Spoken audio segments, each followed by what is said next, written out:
यह किताब जो है, किताब का नाम है बिहार के हिंदी साहित्य का इतिहास। किताब का नाम है बिहार के हिंदी साहित्य का इतिहास। इसको कौन लिखे था? लेखक हैं हमारे गुरुदेव हैं दयानंद जसवाल, श्री दयानंद जसवाल सर। और ये सर हमको पढ़ाए थे बेलहर में।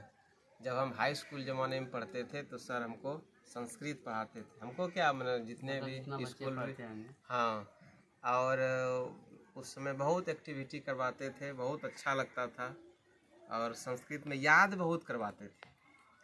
तो बिहार के हिंदी साहित्य का इतिहास में यह पुस्तक जो है सो लक्की इंटरनेशनल नई दिल्ली से है ना, इसके प्रकाशक हैं। और साथ ही साथ इसमें गवर्नर साहब मंगल कामना किए हैं इस पुस्तक के लिए। और साथ ही साथ कई विश्वविद्यालय के कुलपति और बिहार मंत्रिमंडल सचिवालय राजभाषा विभाग के बिहार सरकार के निदेशक और कई लोग इस पुस्तक के लिए जो है सो शुभकामनाएं प्रेषित किए हैं। और हमारे गुरुदेव जो पुस्तक लिखे हैं तो श्री दयानंद जसवाल, इनकी जन्म तिथि 5 जनवरी 1958 है। संपादक हैं सुसंभाव्य, वो पत्रिका छपती है। इनके पिताजी श्री दिनेश प्रसाद जायसवाल, माता श्रीमती सुशीला देवी। और ये अभी Maurya jubilee place 0 mile Bhagalpur में। तो ये कहते हैं, इस पुस्तक में लिखे हैं कि इतिहास हमारी सभ्यता, संस्कृति, प्रकृति और प्रवृत्ति का दर्पण होता है। इससे मनुष्य का नाता अत्यंत पुराना है। इसमें सारे संस्कारों, व्यवहारों, घटनाओं, तिथियों और नामों को हम इतिहास की आँखों से देख सकते हैं। नवीन शोध परिणामों के आधार पर प्रत्येक युग में हुए साहित्य के विकास रूप का मूल्यांकन विकासशील साहित्य चेतना के आलोक में संपूर्ण परिदृश्य का पुनरावलोकन को आवश्यक समझते हुए बिहार के हिंदी साहित्य का इतिहास लेखन किया गया है। हिंदी साहित्य के विकास में बिहार के साहित्यकारों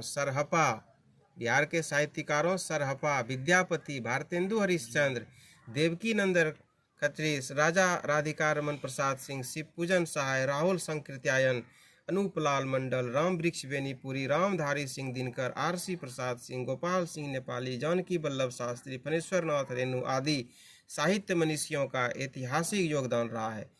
इनकी रचनाशीलता ने पूरे देश में बिहार के साथ हिंदी का मान बढ़ाया है।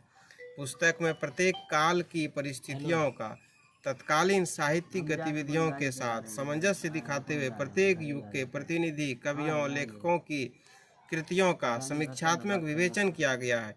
मेरी यह भरसक कोशिश रही है कि इस दिशा में समन्वयात्मक दृष्टिकोण से विविध मतों को समाविष्ट कर प्रामाणिक और सर्वस्वीकृत निष्कर्षों का उपस्थापन किया जाए। मुझे आशा है कि इस इतिहास ग्रंथ से संपूर्ण हिंदी साहित्य इतिहास में बिहार के साहित्यकारों के महत्वपूर्ण योगदान की ओर सुधी एवं सजग पाठकों, शोधार्थियों और मनीषी विद्वानों का ध्यान आकृष्ट होगा। इससे अपने इतिहास लेखन में मैंने जिन विद्वानों के ज्ञान ग्रंथों एवं विचारों की सहायता ली है, उनके प्रति मैं आभार प्रकट करते हुए हृदय स्पंदन की चेतनाओं को सादर समर्पित करता हूँ। और इस पुस्तक का कीमत है 2595 रुपया। और ये सामान्य पुस्तक नहीं है। इस पुस्तक से लोग कई PhD करेंगे। ज्ञान का भंडार है वो। इस पुस्तक में अगर हम लोग गौर करें तो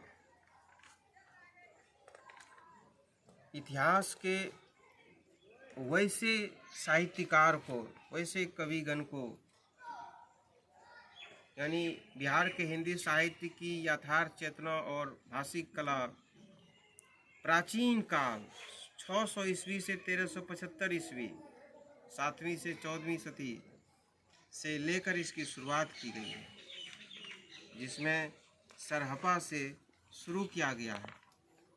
और हम लोग जब इस किताब को पढ़े तो पता चला कि सरहपा का नाम तो राहुल भद्र था, राहुल भद्र, सरहपा का नाम राहुल भद्र था। तो हमारी धरती वसुंधरा, यह जो बिहार है, ये तो विश्व गुरु की धरती है ना। विश्वविख्यात विश्वविद्यालय नालंदा और विक्रमशिला तो यही है। आप सर जो कविता लिखे तब इसमें भी होगा सर आपका सर? हाँ, हम भी बहुत कविता तो लिखते हैं। लिखते हैं। हाँ, लिखते तो हैं, बहुत दिन से लिखते हैं, 4-5 किताब तो प्रकाशित हुई है। तो इसमें हो सकता है कि अभी वर्तमान काल वाला में जो उधर से आते आते खोजेंगे तो इसमें जो है सो 666 67 है ना। इसमें 682 पेज नंबर तो बहुत है ना। उसके बाद हम लोग बढ़ते जाएंगे, देखते हैं कि इसमें हमारी कविता तो इसमें 766 नंबर पेज पर है। प्रवीण कुमार प्रणव, कवि एवं कथाकार। इनका जन्म 12 अक्टूबर सन 1982 ईस्वी को ननिहाल में अपने नाना स्वर्गीय श्री अवध सिंह के घर बेगूसराय जिला अंतर्गत साहेबपुर कबाल के मोहब्बा नामक गांव में हुआ था। इनके पिता का नाम श्री भैरव प्रसाद सिंह, माता का श्रीमती राजकुमारी देवी तथा पत्नी का नाम श्रीमती निभा कुमारी है। इनका अपना आवास बांका जिला अंतर्गत शंभूगंज के हस्तिनापुर नामक गांव में है। इनकी माध्यमिक शिक्षा उच्च विद्यालय बेलहर बांका में तथा उच्च शिक्षा BSc TNV college Bhagalpur, MSc गृह विज्ञान फूड एवं न्यूट्रिशन तिलका मांझी भागलपुर विश्वविद्यालय भागलपुर और बीएड एवं एमएड रोहतक से हुई है। ये मानवाधिकार, सामाजिक न्याय, सांप्रदायिक सौहार्द, पर्यावरण संरक्षण और विश्व शांति हेतु विभिन्न गतिविधियों में सक्रिय हैं। इनको डीएफओ भागलपुर प्रभात कुमार गुप्ता के द्वारा जिला पर्यावरण विशेषज्ञ से सम्मानित किया गया है। संप्रति ये एसकेपी विद्या विहार राजपुर बांका में अध्यापक के पद पर कार्यरत हैं। इन्होंने 2003 में छात्र जीवन के समय ही नासा हेडक्वार्टर वाशिंगटन डीसी को पत्र लिखकर ब्लैक होल और अंतरिक्ष पर एलियन के विषय में विस्तृत जानकारी दी थी। इसी संदर्भ में इनका एक आलेख विज्ञान प्रगति अक्टूबर 2008 के अंक में दूसरी दुनिया की कहानी के नाम से तथा प्रभात खबर में जीव विज्ञान जीवन की उत्पत्ति और अंत का कारण ब्लैक होल के नाम से छपा है। इसके अतिरिक्त भी इनके आलेख विभिन्न पत्र पत्रिकाओं में प्रकाशित हैं। प्रवीण की रचनाओं में मनुष्यता की पीड़ा और उसके अवसाद की अनुगुंज सुनाई पड़ती है। इनकी दृष्टि गहरी मानवीय संवेदना और सामाजिक सरोकारों से जुड़ी है। काव्य की बंधी हुई प्रणालियों से बाहर निकलकर जगत और जीवन के विभिन्न पक्षों की मार्मिकता झलकाने वाली धाराओं की प्रवृत्ति दिखाई पड़ती है।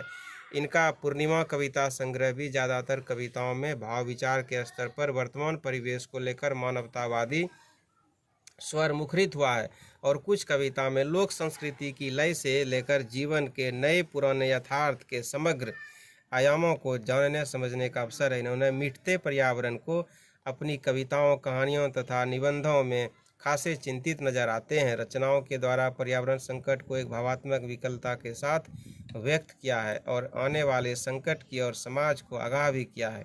इस प्रकार इनका कालबोध इनकी रचनाओं को हमेशा प्रासंगिक बनाए रखता है। इनके द्वारा लिखित पुस्तकाकार रचनाएं इस प्रकार हैं: 1 नंबर पूर्णिमा कविता संग्रह, 2 नंबर हमसे जरूर मिलना कहानी संग्रह, 3 नंबर ज्ञान की पुकार, 4th में विद्या विहार।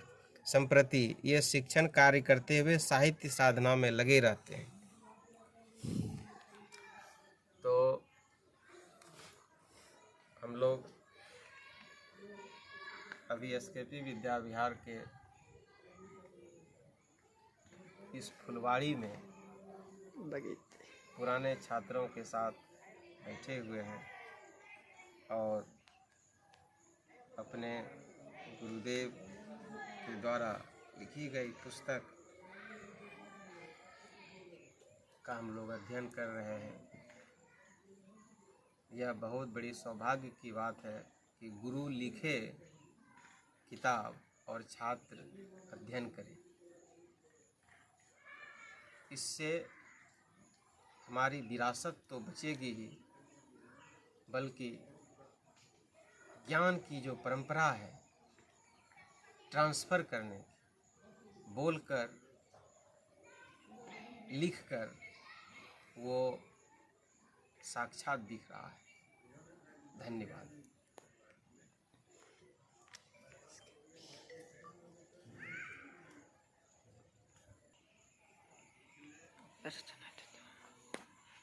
एक बार सर ना 15 सेकंड की वीडियो बनाएंगे यहाँ, उसमें मतलब